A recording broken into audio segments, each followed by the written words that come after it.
தமிழ்நாட்டில் புரட்சி கலைஞர் என்று எல்லோராலும் வாஞ்சையாக அழைக்கப்பட்ட நம்முடைய விஜயகாந்த் அவர்கள் இப்போது இறைவனடி சேர்ந்திருக்கிறார்கள் என்ற செய்தி மிகவும் வருத்தத்துக்குரிய செய்தியாகும்.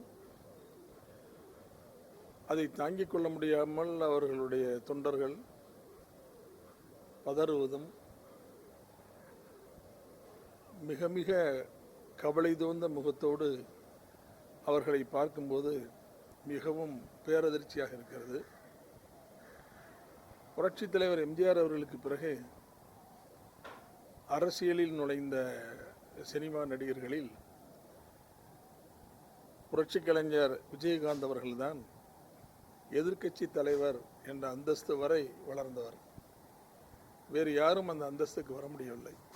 2011ஆம் ஆண்டு நடைபெற்ற சட்டமன்ற தேர்தலில் அதிமுகவோடு கூட்டணி வைத்து புரட்சித் தலைவி அம்மா அவர்கள் அவரை அழைத்து அவருக்கு கேட்ட இடங்கள் தந்து அந்த கூட்டணியில் அதிமுக ஆட்சியை பிடிக்கிற போது 29 சட்டமன்ற உறுப்பினர்களை பெற்று எதிர்க்கட்சி தலைவராக வந்தார். அந்த அளவுக்கு அவர் அரசியலில் உயர்ந்தார். அந்த இடத்தை புரட்சித் தலைவர் எம்ஜிஆர் அவர்களுக்கு பிறகு வேறு யாரும் அடைய முடியவில்லை. புரட்சித் தலைவர் எம்ஜிஆர் அவர்கள் மீது அவர் மிகுந்த அன்பு வைத்திருந்தார். அவரை பின்பற்றி தன்னுடைய சொந்த வாழ்க்கையிலும் அவர் நடந்து கொண்டார் என்பது பலரும் சொல்ல நாங்கள் கேள்விப்பட்டிருக்கிறோம். அதனால்தான்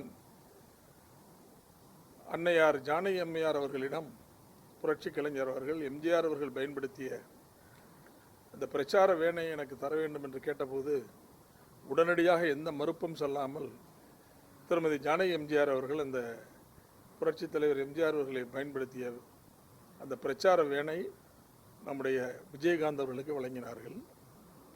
எனவே விஜயகாந்த் அவர்களுடைய தேமுதிமுகவும் அனைத்து இந்திய அண்ணா திராவிட முன்னேற்ற கழகமும் ஓரளவுக்கு இசைவு கொள்கின்ற இணைந்து நடக்கின்ற கட்சியாகவே கடந்த காலங்களில் இருந்து வந்திருக்கிறது. எனவே மிகப்பெரிய அளவில் சோகம் கவி கொண்டிருக்கின்ற இந்த நிலையில் என்னுடைய ஆழ்ந்த இரங்கலை நான் தெரிவித்துக் கொள்வதோடு அவரை இழந்து தவிக்கின்ற அவருடைய மனைவி, அவருடைய மகன்கள், அவருடைய குடும்பத்தார், அவர் இயக்கத்தை சேர்ந்த நிர்வாகிகள் அனைவருக்கும் என்னுடைய ஆழ்ந்த இரங்கலை தெரிவித்துக் கொள்கிறேன்.